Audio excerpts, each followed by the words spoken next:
fire extinguisher lang kag hindi fire truck ang dala sang Bingawan Fire Station sang nagresponde sa nasunog nga balay sa Purok 5 poblasyon sa mga Banwa sang Pebrero 26.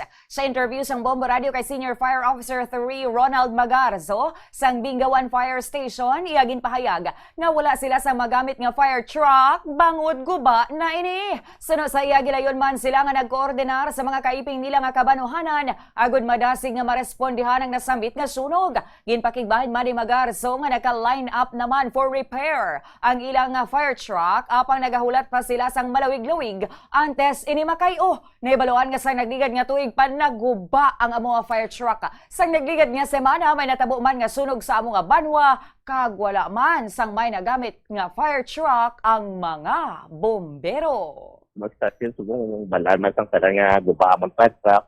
So nag-proceed ang tao na to, nagbit-bit ng Fire X. Pero at the same time, before kami, nagtawag naman kami sa tapas. So nag-abot man ang tapas. So ang kalinog, ara naman sa nakaabot man. At nakakuan man gani sila sa firefighting activities. So naka-schedule naman na supposed to be sa kuan mo sa region. Puro general repair na. So ang problema kay medyo naulihi kita sa line-up. So, amo na nga daw ay pakitab na ma-accommodate. So, since nga wala kami fire truck, so ang himuon na lang naman siguro, mahatag na lang kami information drive para nga ma-aware na lang ang tao siguro sir, para nga doble halong na lang. Si Senior Fire Officer 3 Ronald Magarzo sang Bingawan Fire Station.